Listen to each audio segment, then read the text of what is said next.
Bonjour, bonjour à toutes et tous et bienvenue dans ce nouveau numéro d'Endurance Café où nous voulons, avec Laurent Mercier, le rédacteur en chef d'Endurance Info, vous montrer aussi tout ce qui est l'envers du décor. Alors justement, Laurent, bonjour tout d'abord. On a une question qui est revenue plusieurs fois de la part de lecteurs ces derniers jours et qui concerne un rôle que l'on connaît forcément, qui est le rôle de commentateur de course. Comment gère-t-il les accidents ? Ouais, bonjour Thomas. Et là, c'est plutôt moi qui vais, qui vais poser les questions pour une fois. Puisque ça c'est ton métier en fait. Comment est-ce que toi tu gères en fait un accident en direct? C'est vrai qu'on a reçu pas mal de questions à ce sujet-là après le terrible accident de Romain Grosjean. Et donc tu vois, de savoir comment est-ce qu'un commentateur fait pour gérer un petit peu la situation. Est-ce qu'il attend? Est-ce qu'il change de ton? Est-ce qu'il faut attendre un petit peu les infos officielles avant de communiquer? Est-ce qu'il faut pas trop se précipiter? Comment est-ce que toi, qui as l'habitude aussi bien sur les spéciales de rallye que sur les circuits, de gérer un petit peu ces situations qui sont un peu compliquées? Ça fait beaucoup de questions d'un coup, ça, non ? J'ai pas l'habitude, moi. L'arroseur arrosé, c'est pas mon fort. Alors, pour répondre à ta question, oui, tout d'abord, déjà, on est hyper prudent et je pense que ce soit aussi bien quand on commente plus sur le circuit en speaker, comme on dit, que pour la télévision. Je pense qu'il faut être super prudent sur les infos qu'on communique. Et se tenir aux infos officielles. On sait que les rumeurs peuvent partir très très vite. Alors c'est vrai en rallye où je me souviens de tas d'exemples où il y a eu des accidents et où la rumeur partait, où on annonçait 10 morts dans le public, 100 morts dans le public, 500 morts dans le public, j'exagère à peine.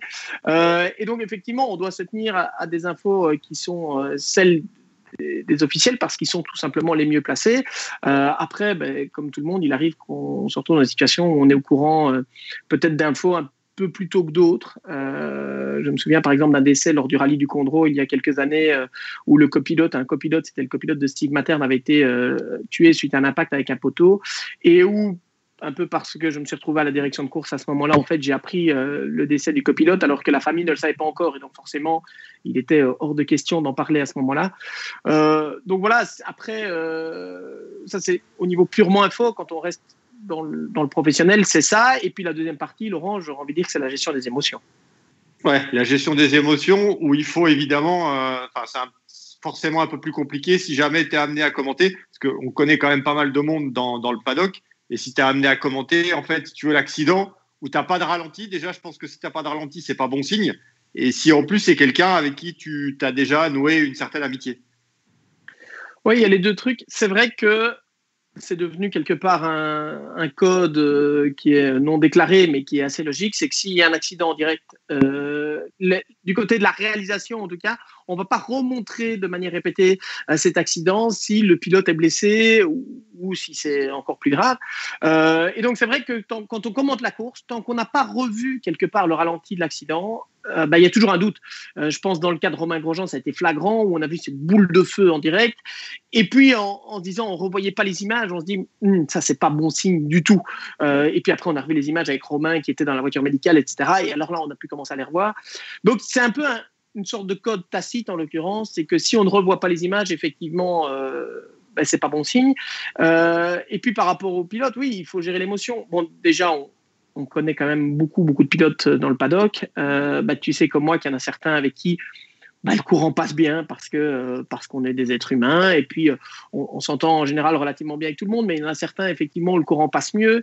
Et c'est vrai que si c'est un pilote avec qui on a noué parfois certains liens qui sont presque de l'amitié et qui a son accident, c'est d'autant plus difficile. Il faut essayer d'arriver à faire la part des choses, à rester le plus possible concentré sur son travail et évacuer autant que possible toutes ces émotions qui peuvent un peu perturber. C'est pas facile. Alors j'ai la chance de ne jamais avoir eu jusqu'à présent un accident mortel en tout cas dans une des courses qu'on commentait en direct pour la télévision. J'en ai déjà eu, mais c'était sur des rallyes où on avait un peu plus de temps pour préparer la manière dont on allait communiquer derrière et il faut gérer l'émotion, mais c'était un peu différent. Donc voilà, je croise les doigts.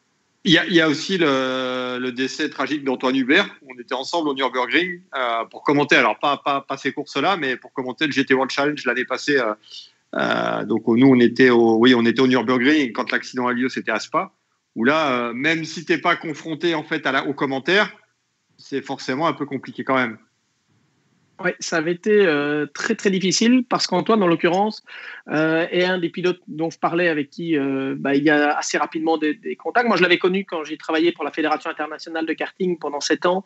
Et lui c'était tout le passage où lui était arrivé dans le karting. Donc, je l'avais connu en junior, je l'avais connu dans le championnat du monde des moins de 18 ans, je l'avais connu dans le championnat du monde des seniors. Et donc, c'était quelqu'un avec qui je m'entendais super bien parce qu'Antoine était vraiment un garçon adorable. Je connaissais très très bien sa maman, Nathalie d'ailleurs, à qui j'avais envoyé un message le jour de son accident et qui m'a répondu directement et qui je connaissais tout l'entourage. Antoine, je savais par où ils étaient passés, je savais d'où il venait, je savais à quel point c'était difficile pour lui qui n'était pas forcément né d'un milieu très riche d'arriver vers la Formule 1. Je savais tous les efforts qu'ils avaient mis.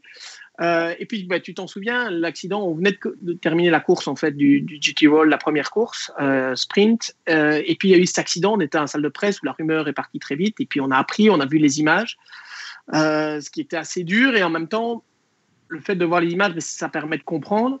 Mais heureusement qu'on ne devait pas commenter une course ce jour-là. Je crois que tu t'en souviens, j'ai été bien KO une bonne partie de la journée. Pour la petite histoire, d'ailleurs, je me souviens de ce verre de vin que tu m'as offert ce soir-là en disant, écoute, tiens, bois, voilà, la vie continue. Je me souviens très bien de ce moment où j'étais KO parce qu'on se demande, dans ces cas-là, on se dit, mais voilà, qu'est-ce qu'on fait là? C'est quoi ce sport dont on assure la promotion qui peut tuer, qui peut arracher. Alors Antoine, voilà, je le voyais pas tous les jours, mais on se met tout de suite à la place de ses parents, à la place de sa petite amie, et on se dit comment est-ce qu'on accepte finalement le risque dans ce sport? Et en même temps, si on est honnête, c'est ce risque-là aussi qu'on aime voir. C'est aussi parce qu'il y a ce risque que ces pilotes nous font rêver, c'est parce qu'ils sont là et qu'ils ont ils ont cette bravoure qu'on n'a peut-être pas tous, en tout cas que tout le monde n'a pas, ça c'est sûr. Et donc, oui, ça pose de grosses questions philosophiques. J'avoue que ce soir-là, ça a tourné longtemps dans ma tête avant que je ne m'endorme en me disant mais qu'est-ce qu'on fait là? Et puis le lendemain, il y avait une course à commenter. On a essayé de la commenter malgré tout. Alors la plupart des équipes avaient fait un petit signal pour Antoine. Et donc, c'était vraiment très sympa, très émouvant. Mais ça revenait. Et puis en plus, il y avait eu la victoire de Ricky Collard, qui était un ami d'Antoine, qui avait été son équipier, si je me souviens bien, à l'époque en karting, etc.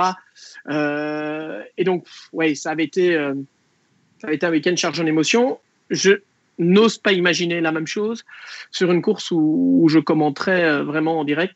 Je ne sais pas très bien comment je le vivrais. Il y avait eu Le Mans en 2013, mais c'était différent. J'étais speaker dans la pit lane, c'était Bruno Van de Stick le speaker principal. Et donc, quelque part, c'était pas vraiment à moi de gérer l'événement, c'était plutôt à Bruno de le gérer. Donc, je ne sais pas. J'espère, en tout cas, je touche du bois, que ne pas devoir vivre des choses comme ça parce que c'est difficile. Il y a quand même eu l'histoire, je crois, avec une interview aux 24 heures du Mans 2013, où tu te retrouves à interviewer, je crois que c'était Loïc Duval. Oui. Où forcément la situation n'est pas facile. Oui, mais quand il y a un décès de pilote, et c'était le cas du côté d'Alan Simonsen, soit la course s'arrête, soit on continue. La plupart du temps, les pilotes savent les risques qu'ils prennent. Et la course continue. Ça a été le cas au Mans en 2013. Et effectivement, ça a été assez paradoxal, le Mans 2013, parce que, déjà, dans un premier temps, il y avait eu une info comme quoi Alan Simonsen était sorti de la voiture et qu'il n'y avait aucun souci, qui apparemment avait été divulgué par certains réseaux sociaux. Et preuve, de nouveau, on en revient à ce qu'on disait au début, qu'il faut tenir compte uniquement des infos officielles. Et puis après, oui, on se retrouve et on se dit, qu'est-ce qu'on fait? Est-ce qu'on continue malgré tout? Alors, est-ce qu'on arrête? Puis on se dit, on est là pour ça. C'était mes premières 24 heures du Mans dans la pit lane. Et puis on se dit, il n'y a rien à faire, il faut continuer. On continue avec une certaine réserve, une certaine retenue. Et en l'occurrence, l'interview de Loïc, ça a été très paradoxal parce que quand Loïc est monté dans la voiture, je crois que ce n'est pas lui qui avait pris le départ, si je me souviens bien. Quand il est monté dans la voiture, il ne savait pas qu'Alan Simonsen était décédé. Il a fait à mon avis, un triple relais. Donc, il était resté 3 heures dans la voiture. Et donc, en fait, au moment où Loïc sort de cet Audi qui est en tête de la course à ce moment-là, pour moi, en fait, l'accident de Simonsen, mais tout le monde l'a digéré depuis déjà un petit temps. Et donc, je pose la question à Loïc, qui vient très professionnellement répondre à l'interview. C'est vraiment une de ses caractéristiques. Et qui vient et il a une drôle de tête. Et je dis, Loïc, vous êtes en tête des 24 heures et vous n'avez pas l'air bien. Et sur le coup, en fait, pour moi, c'était tellement évident qu'il avait su plus tôt que je ne me pose pas. Et il me répond juste, il dit, oui, c'est jamais agréable. Je viens d'apprendre le décès d'un collègue, c'est jamais agréable. Et là, je me suis retrouvé en me disant, mais qu'on est con avec nos questions. Qu'est-ce qu'on représente de venir poser des questions à des pilotes? Je m'étais senti tellement maladroit par rapport à ma question. Alors, quelque part, je devais juste continuer à faire mon boulot. Mais c'est vrai que c'était ouais, ça avait été émotionnellement, ce sont toutes des choses qui sont difficiles à gérer parce qu'on sait qu'on doit accepter. Et Laurent, tu le sais, il y a une époque où il y avait des décès où on continuait de rouler presque comme si de rien n'était. Aujourd'hui, la mort en sport automobile, elle est beaucoup moins acceptée. Elle est beaucoup moins acceptée. Déjà, il y a quand même moins d'accidents, quand même, graves, on va dire. Donc, c'est sûr qu'on n'est pas forcément. Je pense pas qu'on soit tellement. Enfin, on n'est pas préparé. Peut-être que les commentateurs, il y a 30, 40 ans, après, il y avait moins de diffusion, c'était moins diffusé en direct et tout. Les réseaux n'étaient pas les mêmes. Donc, peut-être aussi qu'avec la multiplication des réseaux sociaux, en fait, tout va très vite. Et ce sera certainement auquel qui va divulguer l'information le premier. Et je pense que dans des moments comme ça, je pense qu'il faut quand même avoir le plus de retenue possible pour pas annoncer tout et n'importe quoi. Oui, c'est sûr, dans la qualité des infos, on doit être hyper prudent. Et puis dans la gestion des émotions. Après, la gestion des émotions, je pense, ok, c'est vrai quand tu es en direct et que tu fais des commentaires. Je pense que toi, tu l'as vécu aussi. Tu as connu des accidents, heureusement pas mortels, mais dans des pilotes dont tu étais relativement proche. C'est quelque chose qui est difficile à vivre. C'est pas forcément quelque chose qui est facile à vivre. Hein. Oui, c'était pas des accidents mortels, donc c'était un peu différent. Mais ouais, c'est pas quelque chose qui est facile parce que tu sais pas réellement à quoi tu t'attends, tu sais pas ce qui se passe. Enfin, si tu veux, moi c'est pas quelque chose qui m'est arrivé souvent. Ça m'est arrivé en 2012, journée test des 24 heures du Mans avec l'accident de Guillaume Moreau.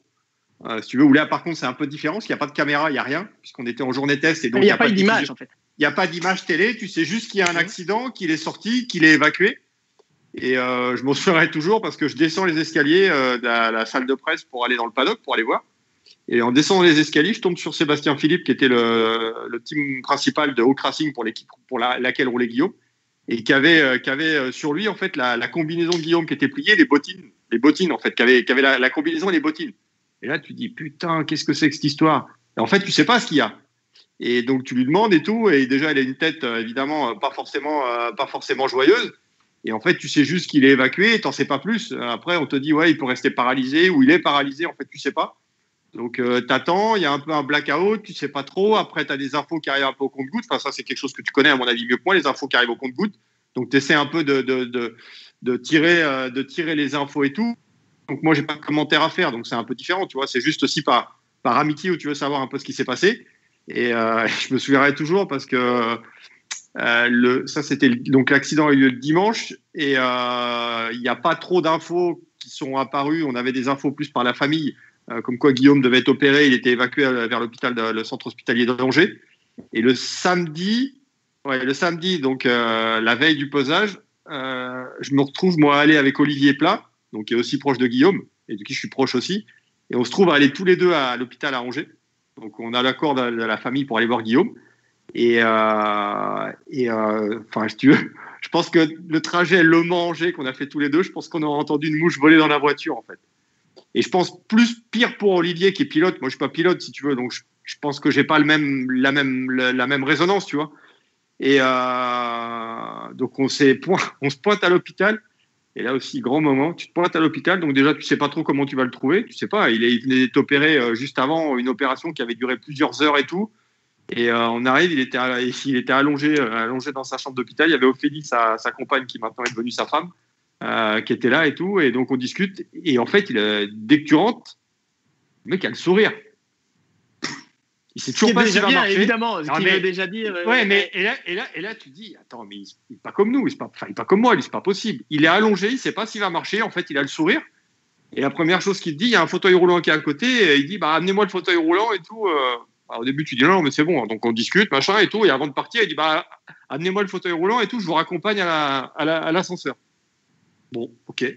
Donc, il nous raccompagne. Il arrive à se mettre dans le fauteuil roulant, ce qui déjà est un exploit.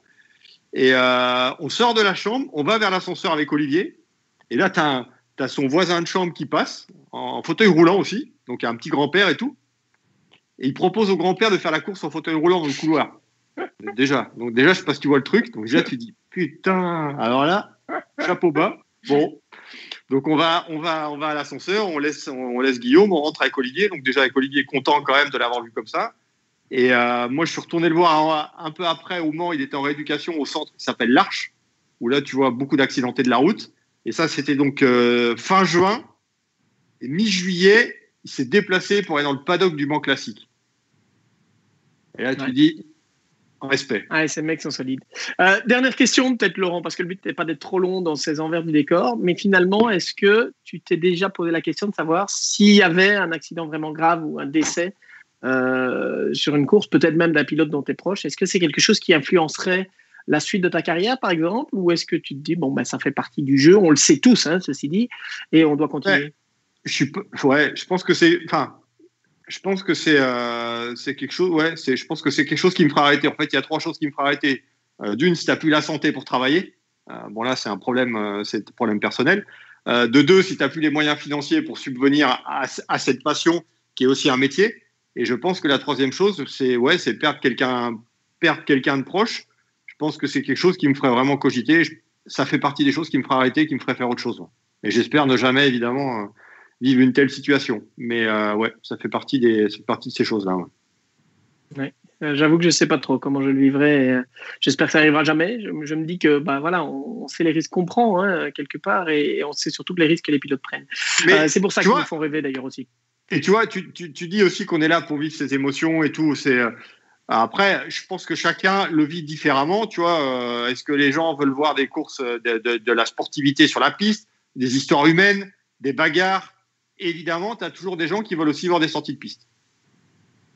Oui, qui font partie de la course et qui font que ça nous fait rêver. On en a parlé, on a eu un café Endurance Info sur les idoles où on a dit aussi à quel point les idoles sont souvent ceux qui ont pris des risques, qui ont fait des choses qui paraissaient complètement incroyables. L'histoire de Pescarolo qui, en 68 au Mans, dit que quand il est passé, il était dans un nuage et qu'il ne savait pas s'il passait à gauche ou à droite, de quel côté était la voiture, il savait juste qu'il y avait une voiture devant. Tout ça, forcément, ça laisse rêveur. Et on se dit quel courage, comme j'ai du courage pour les gars qui font de la course de côte ou qui font, pire encore, le Tourist Trophy de l'île de Man en moto. Donc voilà, mais on sait les risques que ça fait partie. Alors, quel est votre avis? N'hésitez pas à commenter, vous aussi, ces vidéos, à partager nos vidéos de ces Endurance Café. On va essayer de vous faire vivre l'envers du décor. On aura de temps à autre des invités. Aussi, on vous fera visiter des ateliers d'équipe ou bien encore, pourquoi pas, essayer des voitures de course. Ce sera un peu ce qu'on essaiera de faire avec vous. Laurent, essayez de révéler l'envers du décor et de vous partager toute notre passion pour le sport automobile de manière générale et pour l'endurance. C'est un peu notre défi désormais. Exactement. Et c'est ce à quoi on va s'atteler en 2021, mon cher ami. Bon, merci beaucoup en tout cas de m'avoir invité dans un de ces premiers numéros d'Endurance Café dans ce cas-ci, l'arroseur arrosé. Merci à tous et on vous dit à très bientôt pour un prochain Endurance Café. Merci Laurent Mercier. Merci. Bye bye.